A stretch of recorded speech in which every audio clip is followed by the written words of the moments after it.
You were in a relationship with someone and it felt like things were going well, or at least well enough to the point where you were kind of thinking this person was someone you might marry. You thought they were the one.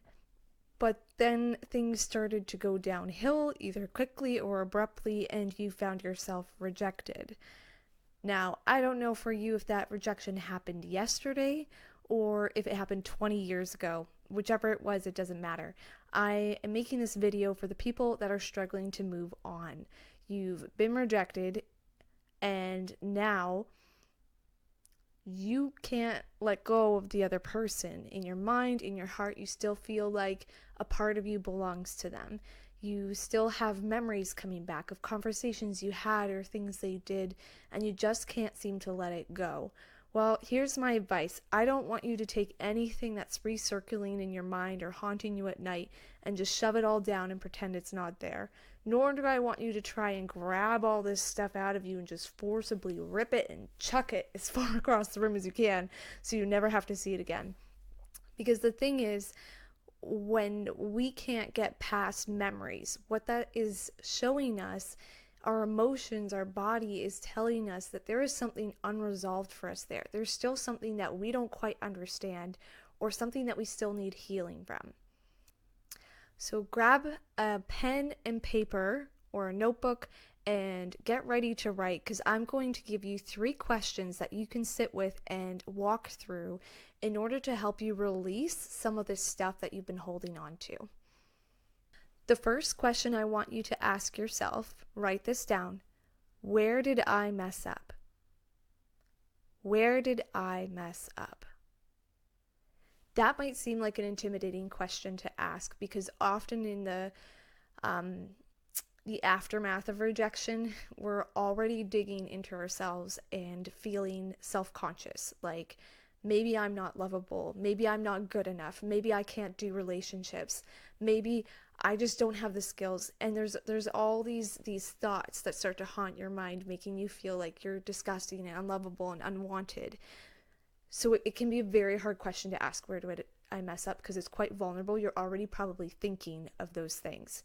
But the reason I want you to grab onto them and list them down and write the moments of, I wish I'd said this, or I shouldn't have done that. I want you to actually write them down and be specific about what was said, what was done. Was there moments where you hid yourself? Were there moments where you held back on what you were really thinking and feeling and you weren't vulnerable? Were there moments where you mistreated the other person? I want you to get specific, because I don't want you to be afraid of your mistakes. Don't be afraid of them. Don't be afraid of feeling like you have room to grow, because every single person on the planet is growing in how to love. You are not alone if you messed it up. Everybody messes it up. Married couples mess it up. Like, we wouldn't have divorce if people were perfect at relationships. Nobody's perfect at it. You are learning just like everybody else, and there is no shame in that. So there is no shame in turning and looking at your mistakes. It does not make you unlovable, and it does not disqualify you from any future relationship. So you're going to list out all your mistakes, as many as you can think of. And I want you to be specific. Don't just say, I lied. What did you lie about? Why was that something scary for you to be truthful about? Be very specific. Be as honest as you can. This is just for you. No one else is going to see this paper. This is just for you to look at. So be vulnerable. And then when you've listed a mistake, I want you to then picture it like a movie, okay? This was the original script. This is the first run that happened, was whatever happened in reality. Then I want you to look at it like a movie scene. If this was this perfect, healthy couple, how would the movie scene be different? What would you have said to that person? And again, you're not in control of what they brought into the relationship, so I only want you to focus on how you could have acted differently in that scenario. What could you have said? If you lied, what was the truth and how could you have expressed it? I want you to recreate it and redraw it in the most healthy and beautiful way. That way you're going to have a picture of what your goal is for in a future relationship. Because here's the thing, you're probably hoping right now for a second chance. And whether you're hoping for a second chance with the person that rejected you, or you're just hoping for a second chance with somebody equally great that you might meet in the future, if you get what you're hoping for and you get that second chance, but you have not looked in the mirror at your mistakes, it's going to go through the same cycle you went through last time, right? These relationships don't just break out of nowhere. There's a progression. There's something that happened early on. There were mistakes. The last thing I want you to do is get stuck in a cycle where you didn't look at your mistakes, and so you do get that second chance that you're hoping for. And at first it's beautiful, it's great, it's like you found the one all over again, or you're reunited with that person you thought was the one, and it's great and it's beautiful, but then it cycles because you didn't deal with your stuff. The same pattern plays out, and it blows up in your face again, and you go through the rejection all over again. I don't want that. I don't want you stuck in this cycle. And the only way to get out of this cycle is to be intentional about getting to know yourself. We don't walk around with mirrors all around us, fully aware of what we look like, how we come across to people, what our reactions even look like. I have a friend who sometimes will mimic my reactions to me, like, oh, like, when you said that, like, you looked so disapproving, you looked like this. And I'll be like, inside, I didn't feel like I was making that face, but I guess on the outside, I was making that face. And so there's things that we don't even notice about ourselves, and you have to slow down. And I would, if you're a Christian, invite God into this, pray, because again, there's things we don't even see in ourselves. Pray and ask God to show you and reveal to you, what did you bring into the relationship that made it difficult for the other person. So that's question one. Where did I mess up? You're listing your mistakes. You're being specific about the moments. What was the conversation? What was said? What kind of triggered you to feel like you had to go about things in the wrong way? And then how could you maybe deal with that in the future to avoid doing that and to bring your best into the relationship? Question two, I want you to sit with, write this one down. What hurt about being with this person? What hurt about being with this person? Like I said, we don't have control over how the other person behaves in the relationship. That's not our job, is to control someone else's behavior. But I want you to get a realistic idea of what the relationship actually looked like. Because sometimes in the aftermath of rejection, we'll idealize someone and we'll see them like this god or goddess who was just beams of light and nothing wrong with them, and they were the best person ever, and we can never ever find someone else like that. And sometimes all we look at is the good. And so I just want to encourage you to be really open and think about what hurt about being with this person before the rejection. The rejection obviously hurt, but even before that, were there moments that made you uncomfortable? Were there moments where you felt like you couldn't fully be yourself? Were there things you saw in the other person where you could see their values were over here and yours were over here, and you weren't pointed exactly in the same direction? So when I say hurt, it doesn't necessarily mean you were offended or you were angry. It just means things that you didn't feel unity with that person, and it felt like a disconnect. So I want you to list that out just as thoroughly as you listed the last list. And it might be some overlap from the last list. What were things that they did or said or how they acted towards you that hurt you a little bit and made you feel like you were less than, or made you feel like you couldn't quite connect with them? I want you to list that all out very honestly. Now, what are we going to do with this list? Because like I said, we can't decide their behavior for them. We're not going to decide how they could be different in the future like we did with the last list, because that's not ours. We don't control that. But what I want you to be aware of is, number one, I want you to evaluate whether or not you were actually in a toxic relationship. I want you to be really honest with yourself about, was this person actually good for me? I want you to think through that as you look at this list. Second thing, I want you to work through forgiveness for this person. For every single mistake they did that made you feel off, I want you to forgive them. And I want you to acknowledge too, was this something they were intentionally doing to hurt me, or was this unintentional? Because those are two different things. And I want you to remember going through your own mistake list, any feelings you had where you were like, I know this is not the person that I really am. I know this wasn't the best of me.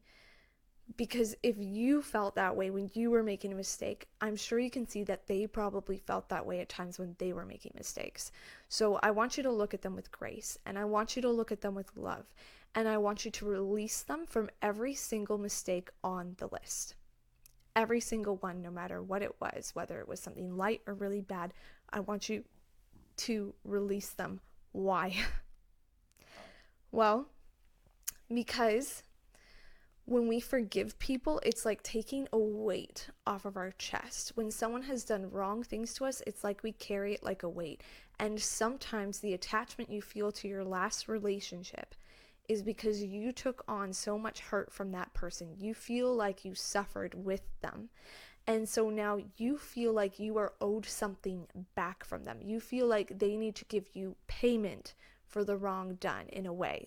Like, I know I'm using like really legalistic terms, but this is how it feels. It's like, I took this person insulting me. I took this person, this person made me feel like my job wasn't good enough, and I was working so hard to get a better job to impress them, and then they just left me, whatever hurt, okay? You need to release them from it, because there might be a part of you holding on to them, still expecting payment from them. Some kind of payback, some kind of like, I took this on, therefore I want this from you. Okay, they're gone. They rejected you. You need to release them. And this is even something that's going to help you in future relationships, is none of us are perfect. We all make mistakes, and we all need grace. And grace doesn't mean you're saying the mistake is okay. That's not saying you can make that mistake to me again, but it's saying, I'm not going to carry that. I'm not going to carry that pain for my whole life. I'm going to choose to release them, because just like I long for a second chance, so does everybody else.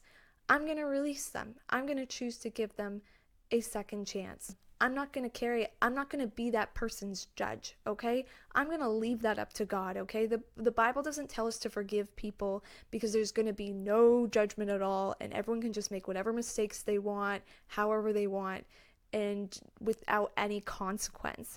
That is not the Bible. But what the Bible is saying is that it is not our job as people who have also made mistakes and also messed up to judge other people, because we are not pure and just judges. We don't understand everything that's going on with that person. There's sides to the story we don't know and haven't been a part of. We also have done some of the exact same mistakes we want to judge them for, and the Bible says whatever measure you use to judge will be used against you. So if you hold something over someone and you say, you made this mistake and that is unforgivable, if you have done the same thing in any measure, you are now loading unforgiveness onto yourself. And this is not just how God will look at you, because God will look at you this way. He's going to judge you with the measure you use. It's also in your human nature. If you see something as unforgivable in someone else, it's just like if you see something as ugly in someone else, that's usually something you're really scared of. You feel like is unforgivable in you. You feel like is unlovable in you. And so it's going to bring in self-hate for yourself. And you're also going to struggle to release and forgive yourself for your mistakes, which I should have mentioned on the first point. I also want you to forgive yourself for your mistakes. So forgiveness is key on both these lists for these questions. Forgive yourself, forgive the other person. Bring release and say, you know what? I'm going to give myself the gift of a second chance. I know that I can be better. You don't know if that other person is going to choose to be better. That's not something you can choose for them. So how do we do that? Because it's like we want to forgive them, but we also want to be careful that in forgiving and loving somebody and showing them grace and saying God's going to be your judge, not me, Sometimes we can find ourselves sliding back into a relationship because we feel like, well, just give them another chance, give them another chance, give them another chance. And it can be an unhealthy dynamic. So, how do we avoid that? Because we don't want forgiveness to become an excuse for abuse. This is what I want you to do. These mistakes that you've listed for them, I want you to think back to what was the moment when this red flag started to come up for you? What was the first time? What happened? What did they say? What did they do? That's already on the list. Look at it. And I want you to ask yourself, how could I have responded better in that moment? So let's say the way they talk to you makes you feel bad about yourself.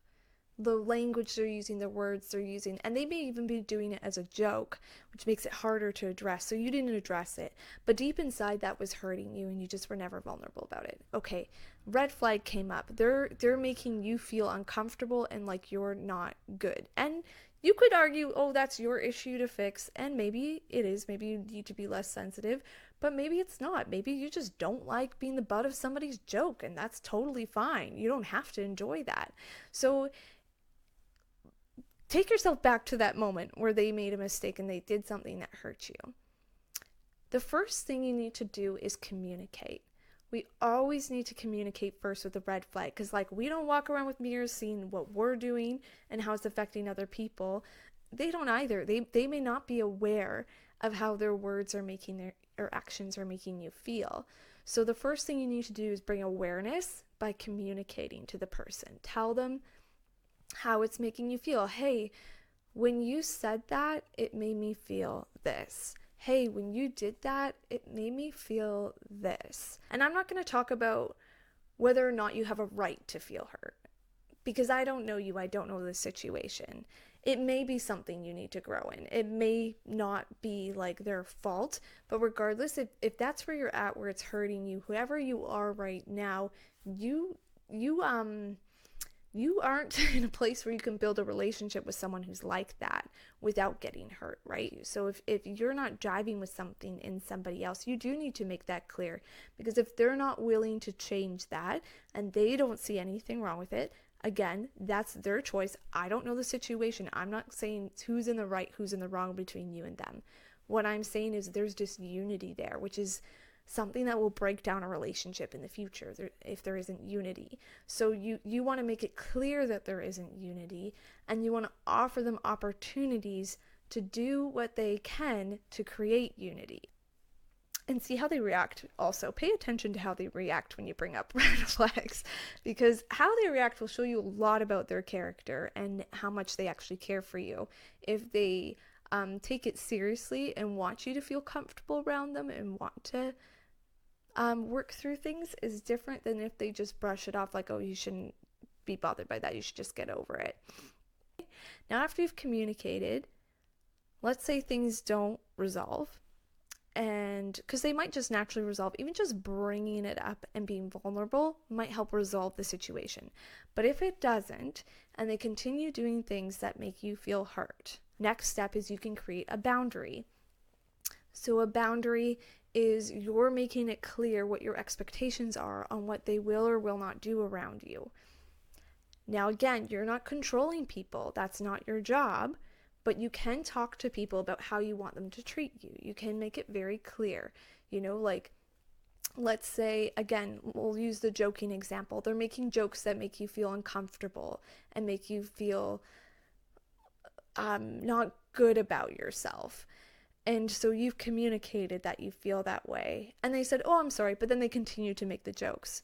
So now boundary could be, hey, right now, like whenever you joke about me, it's negative and it makes me feel bad about myself.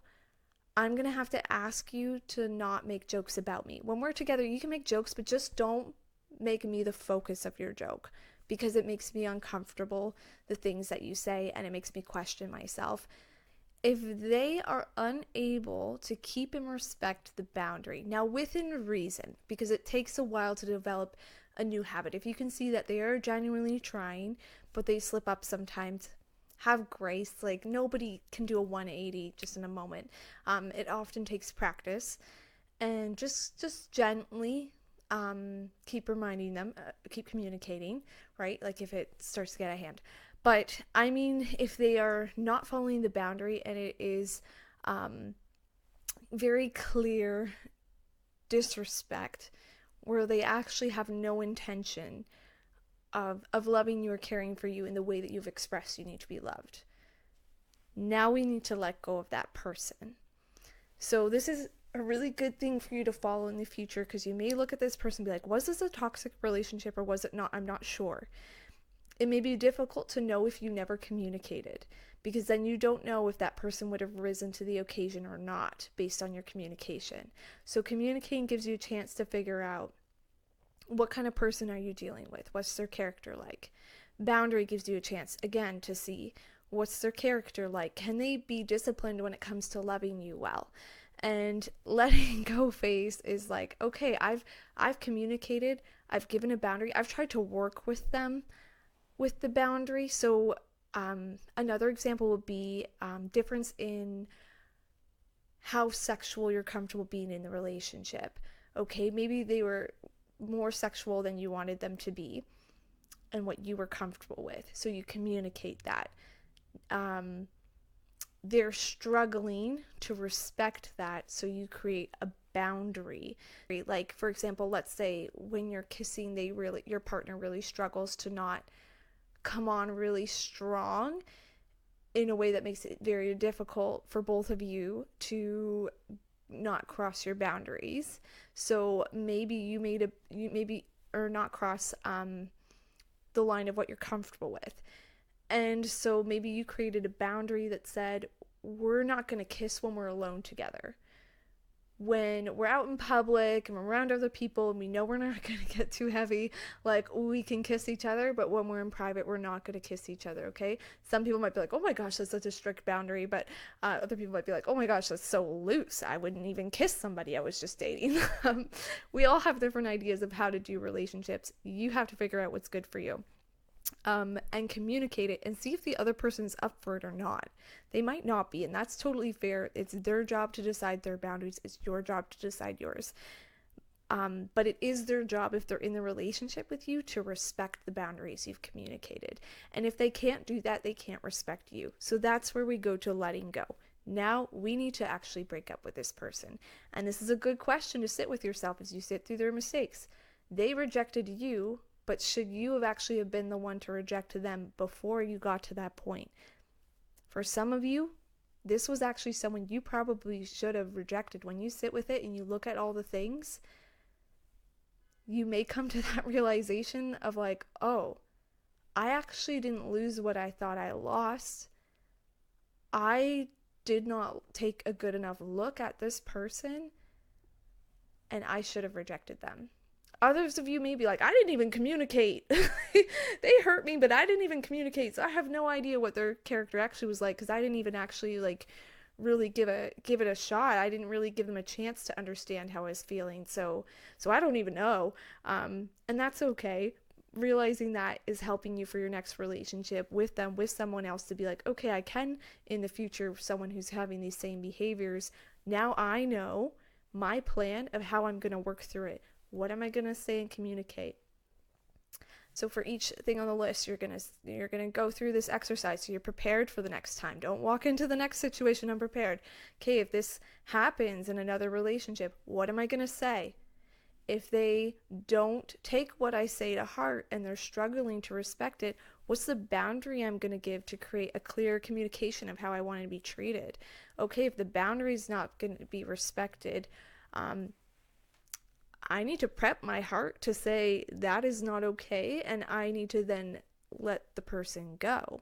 And who are going to be my supports that help me if you're the type of person that struggles to let things go? Who are the friends and family and mentors you're going to involve in this process when a red flag comes up that you can share? Hey, this red flag came up in my relationship. I communicated to them. Can you hold me accountable that if it keeps happening, I need to create a boundary, and if it keeps happening, I need to break things off. And so communicate with someone who can be in with you on your game plan and can help support you, because in the moment when you really are attracted to someone, let's be real, it can be difficult to do what we know we need to do. So bring in friends, bring in community. That's the mistake list.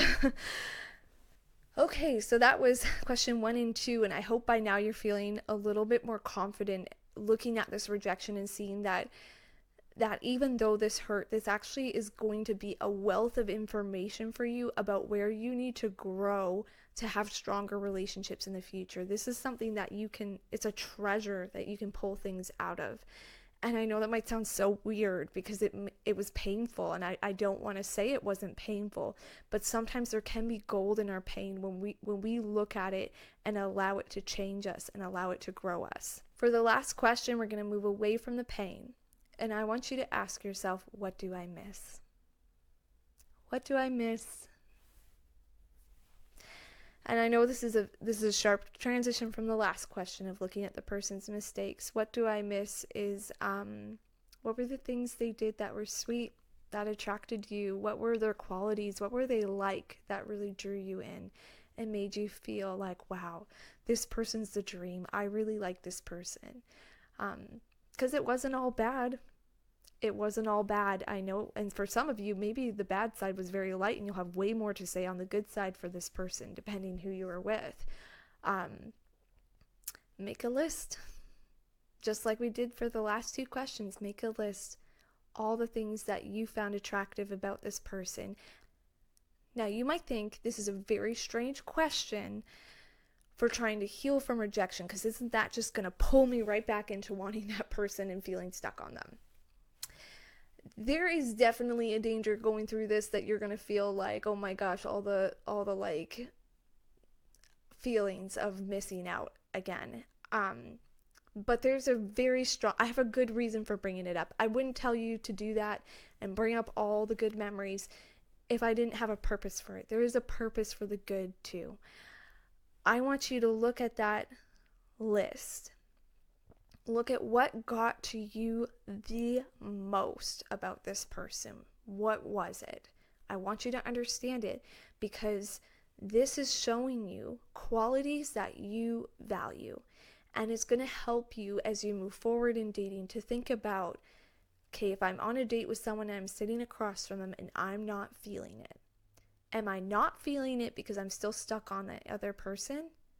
Or am I not feeling it because I have realized through this person, these are the qualities I like and this person doesn't have them, and this is what I'm looking for.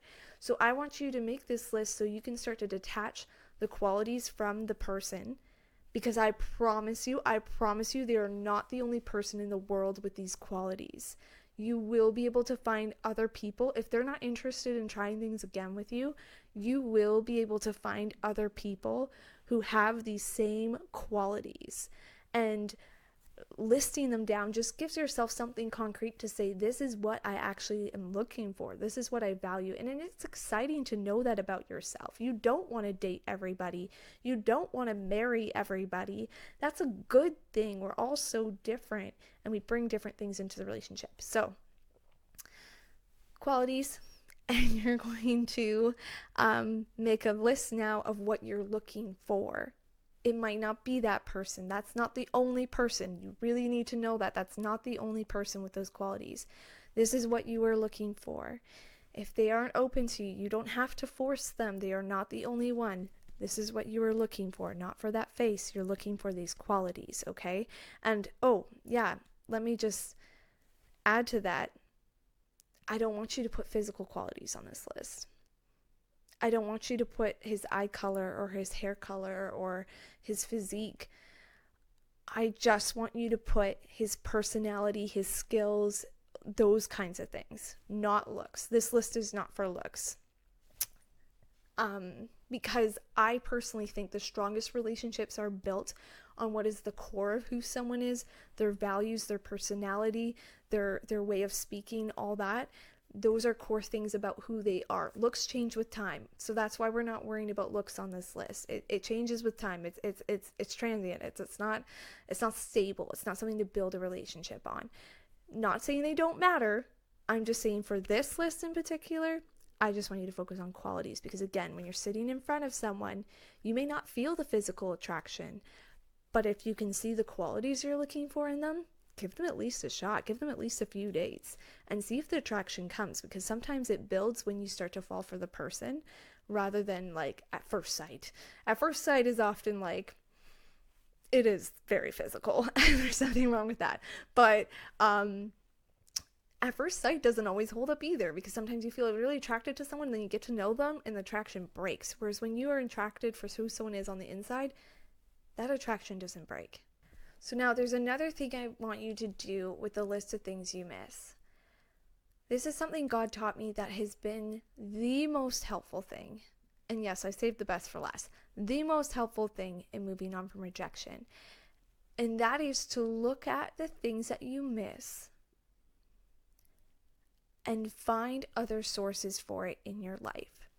Because often what we're attracted to in other people are things that we're lacking in, that they've brought to us, and it's like we're feeding off of it and we love it because we wanted more of it. So I'm going to give you an example. Let's say he treated you really well. He brought you to these nice restaurants. He was always making sure you were taken care of, brought you things when you were sick. He cared well for you. Okay, now he's gone. And you miss that so much. Like, that's the biggest thing you miss, is how well taken care of you were with that person. Okay, well, something to maybe look at is, how are you taking care of yourself? Do you give yourself just the cheapest possible food that's the quickest, easiest to make, but really you're a big foodie and you love good quality food? Take that as a look for, like, where else can I get that? Because again, you can't make somebody love you. And I'm not saying that to say like that person's never coming back or anything like that, but I am saying that to say that revealed a need in you for something that gives you joy, something you desire, something that makes life sweeter for you. And you can still access some of that sweetness even without that person. And I know that could be hard, but honestly, it's going to make you feel stronger, because sometimes other people reveal in us a deficit, like a desert, where we haven't been treating ourselves well, or we haven't been engaging with the things we love. So food is an example. Like, they took care of you, they took you out to dinner, they cooked for you, and it was amazing, and now they're gone, and every meal you have is crappy. Well, of course you're missing them, because your food is crap. Like, like, it's not even necessarily them. It's like you don't feed yourself well. You don't take care of yourself. And so recognize, what were you so attracted to, and were there things that you were attracted to that actually you have deficits in your own life around? And then how can you build and bring that into your life? So maybe you get a HelloFresh box or something, or you take a cooking class, or you start to go out, put in your budget money to go out for dinner with friends at least once a week, and you start finding ways to feel like you're getting that good food. Because if you love and value food, make space for it in your life. Be intentional about feeding yourself well and enjoying it. It's the same thing with humor. Every girl says she wants a guy with a good sense of humor. Okay, maybe you're someone who's a bit uptight and a bit stiff, and maybe that's even partly why they struggled to relate to you, because you didn't have humor in your life. Your life is very rigid, your life is very serious, your life is very practical. And this person came in and they lit up your world with fun, and you laughed like you haven't laughed in years. Of course you're going to miss that. Joy is a gift from God. And childlikeness is a gift from God. And you miss that because when that person walked away, you struggle on your own to have that. Okay, you are not powerless without that person in your life to have fun. You may feel like it's not my personality, but it can be. It can be. We as people, we grow, we change, we develop. And so you can find other ways to bring humor into your life. Maybe it's finding stand-up comedians that you like and going to shows. Maybe it's finding a really funny TV show. Maybe you're going to make friends with somebody that's not the typical person you would hang out with, because maybe everyone you hang out with is very professional and prestigious and very like put together. And maybe you discovered through this relationship you actually need some more friendships with people who are a bit more fly by the seat of their pants, fun people. And maybe you need more of that in your life. You can't get it from that person, but I'll bet you can find some friends that are like that to start hanging around, and the fun is going to rub off on you. So all the things that you miss, find other sources. And a really cool thing about this, I'm just going to share a quick story for me. When I was in high school, I used to be so attracted to men who were men. Well, it was boys. It was high school. I was so attracted to boys who were musicians. If you could play an instrument, like that gave you like an extra 10 points in my mind. I thought, oh my gosh, that guy is so attractive. He's so cool because he can play guitar. And I loved if guys could play guitar. I loved if they were singers. I just thought it made them so attractive. And what God showed me later in life was that the reason I was so attracted to that was because I was drawn to the music. I actually really liked music, and I didn't think I could make music ever. That to me seemed impossible. To be able to write a song, to be able to play on the guitar seemed impossible. I'd never played guitar. I'd written lyrics, but I'd never played guitar, and it just seemed like so hard and so difficult. Well, guess what? I felt God encouraged me to buy a guitar, and I felt God encouraged me to learn guitar. And when I learned to play guitar, it brought music into my life. And suddenly, I didn't need a relationship to be a source of that music because I'd found another source for it within developing my own skill. And so now, when I meet a guy who's a musician, or I find out a guy can play guitar or sings or whatever, guess what? It doesn't affect my attraction to them at all. It's actually shocking. It doesn't attract me at all. And that's not to say I'm not still attracted to musicians, but I'll be attracted to them for other reasons. It'll be more about qualities that they have that I like. But the music thing, I don't need to date a musician anymore. That used to be something that would have been on my list in the past. And now that I've found another source for it, I realize, oh, it's not as dire that I need to be in a relationship with someone who could also express themselves through music. I do still want to be with someone who appreciates music because of my love for it, but I don't need someone who is an expert at it. I don't need someone who's good at it. I don't need someone who can bring it into my household because I'm able to bring it into my household now. So that can play into things like food and humor and all this stuff. The way that that person was like the funny person that brought fun into your life, maybe now you'll become the funny person that brings fun into somebody else's life. It actually broadens up the scope of who you could date even, right? Like it changes things. It changes who you're attracted to. So when you find other sources, you're figuring out what are things I'm attracted to that are actually like make or break deal breaker things, and what are things that I'm attracted to just because there's a bit of a deficit actually in my life in this area, or an area where I want to grow. Because that's a big one. If, like, example, being drawn to someone who's disciplined, sometimes that's that you're craving more discipline in your life. So find out how you can be disciplined without that person. The other really cool thing is if you found this attractive in somebody else, and then you're now doing the work to bring more of this into your life and to develop these skills within your own personality, you are upping your attractiveness to the type of people you're attracted to. Because people who value those things are people who put time and effort into those things. And if they see that you also have a value for it, you're also putting time and effort into it, you're also engaging with it, you're becoming more and more attractive to the kind of person you want to be with.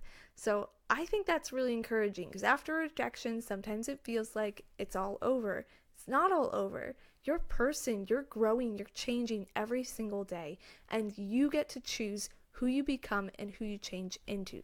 So there you have it. Those are 3 questions to sit with while you're working through rejection to help you heal. And I hope this video has just given you hope that this rejection is not the end of your story. It didn't close the book. There's still so many more pages, and you get to decide where that story goes.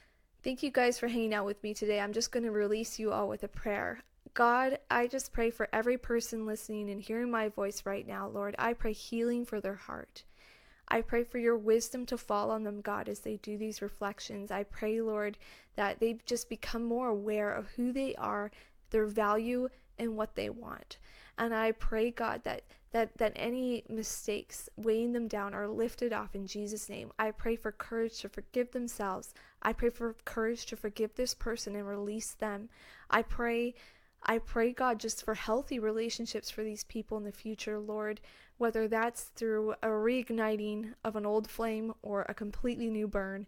I just pray, Lord, that their heart is opened to the fact that things are not over. I just pray hope fills them, Lord. You see them, you love them, and you care about their situation. So I pray healing. I pray hope. Your story is not over. Amen.